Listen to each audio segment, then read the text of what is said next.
वालेकुम वरहमतुल्लाहि वबरकातुहू। मुअज़्ज़ज़ सामिईन व नाज़रीन, मैं आपका मेज़बान मोहम्मद इनामुल हक़ फिर हाज़िर हुआ हूँ चंद ख़बरों के साथ। हमारे यूट्यूब चैनल TDPD मीडिया और GDTD चैनल में आपका खैर मक़दम और आपका स्वागत है।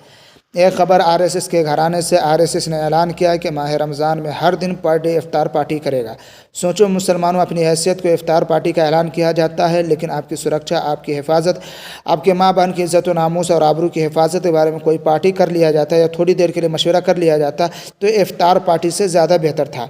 लेकिन RSS वाले ऐसा कभी भी नहीं कर सकते और हम मुसलमान बहलावे फुसलावे में आ जाते हैं और छलावा की हकीकत को नहीं जान पाते हैं। फ़िक्र की बात है।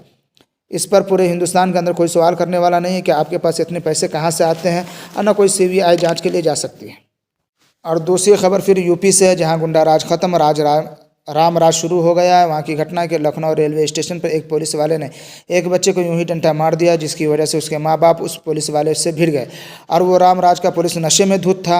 यहाँ तक कि औरत ने उस पर हाथ उठाया तो उठा दिया और उसने भी उस औरत पर हाथ उठा दिया, तो उसके बदले में उस औरत ने चप्पल से उस पुलिस वाले का स्वागत किया। अल्लाह का शुक्र है कोई मुसलमान नहीं है, नहीं तो TV एंकर उछल उछल कर शोर मचाते। देखो ये है इस्लाम की तालीम, औरतों पर हाथ उठाता है। गुंडाई ख़त्म हो गई है भाई।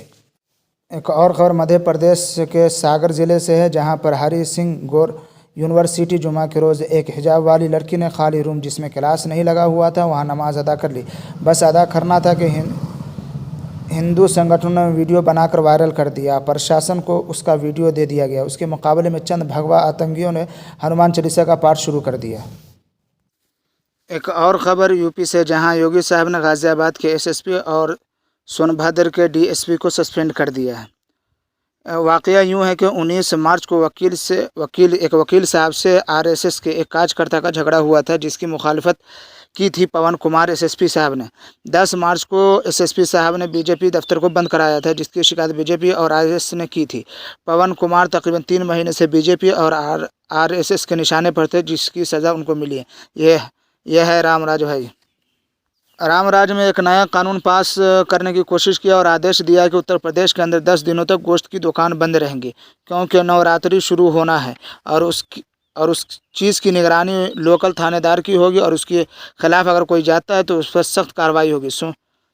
सोचा भाइयों कैसे दिन आ गए। अब आप अपने मन से अपने वक्त पर कुछ खा भी पी भी नहीं सकते। इसको कहते हैं रामराज। और ख़बर यूपी से है, बलिया ज़िले से, कि पत्रकार दिग्विजय सिंह का कहना है कि बलिया पुलिस ने 3 दिन तक मेरा उत्पीड़न किया है, क्योंकि इन्होंने कुछ चीज़ों को सरेआम कर दिया था। जो चोरी और नकल चल रहा था इम्तिहान में, उसको आम कर दिया, उसको छाप दिया, जिसकी सज़ा इनको मिल रही है और पुलिस इसको थाने में 3 दिन से रखे हुई है। और एक खबर कर्नाटक से, जहां नाटक बहुत चल रहा है और बहुत दिनों से चल रहा है कि अब हलाल गोश्त की दुकान पर चंद बजरंग दल हिंदू आतंकी आकर धमकाते हैं और कहते हैं कि दुकान बंद कर दो, तुम्हारी दुकान से कोई कुछ नहीं खरीदेगा। अब ये भैंस के अंडे खरीदे या ना खरीदे, तुम्हारे बाप का क्या जाता है। इनको हलाल पसंद नहीं, क्योंकि इन्हें हराम खाने की आदत है, जो उसी पर अमल कर रहे हैं। सेकुलर लोगों को चाहिए कि उनको इतनी बुरी तरह से सबक सिखाते या उनका जवाब देते कि वो फिर कभी इस तरफ दोबारा ना आते और वो इसकी हिम्मत भी दोबारा नहीं कर सकते। लेकिन सब एक दूसरे का मुंह देख रहे हैं।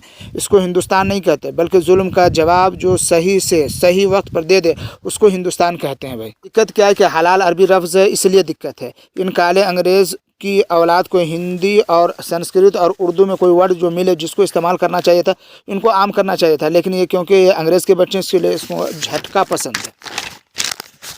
और दूसरी खबर भी कर्नाटक से, जहाँ नाटक बहुत चल रहा है, उसी जगह से, कि बजरंग दल के आतंकी ने होटल वालों को धमकाया तो एक शख्स ने उसका विरोध किया तो उस शख्स को ये लोग मारने लगे।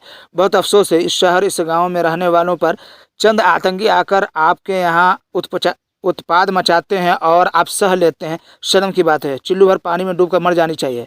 इतने लोगों से ये चूंटी भर आतंकी जीत जाते हैं। और एक खबर राजस्थान से, ये भी आतंकियों का एक केंद्र बनता जा रहा है।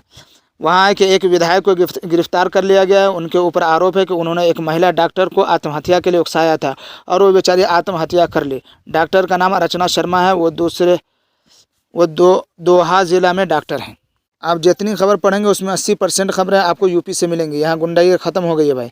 दूसरी खबर लखनऊ यूपी से है कि एक महिला BJP ऑफिस के सामने पहुँची और ख़ुद पर मिट्टी का तेल छिड़कती है और कहती है कि मैं खुद को आग लगा लूँगी, क्योंकि पुलिस मेरी नहीं सुनती। माँ का कहना है कि मेरा बेटा बेकसूर है, उसे फंसाया गया है।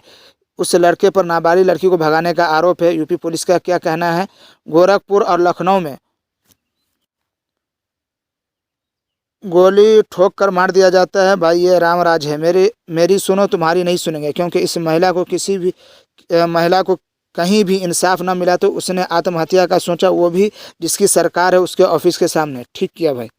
एक खबर यूपी के हाई कोर्ट से कि 1 साल पहले अक्टूबर के अंदर 3 कश्मीरी छात्रों को नारा लगाने की बुनियाद पर जेल में योगी सरकार ने डाल दिया था। अब उन्हें जमानत मिल गई है और हाई कोर्ट ने कहा है कि हमारे देश की नींव इतनी कमज़ोर नहीं है जो नारों से टूट जाए। ये पिछले 5 महीने से आगरा की जेल में बंद थे। भारत की एकता को खोखले नारों से नहीं तोड़ा जा सकता है भाई। कोई इन मूर्खों को समझाए। चलो ये अच्छा फैसला है, लेकिन मौजूदा दौर में लोगों का भरोसा अदालतों से उठता जा रहा है और इंसाफ के तराजू की रस्सी कमज़ोर होती जा रही है। और कश्मीर से जम्मू कश्मीर के ज़िला रामबन में 12 तबलीगी रोहिंग्या मुहाजिरीन को पकड़ लिया गया। पुलिस हकाम ने इसकी इत्तला दी है। नामुल्लाह को इजाज़त दीजिए, फिर मिलते हैं किसी दूसरे वीडियो के साथ। जब तक के लिए खुदा हाफिज़।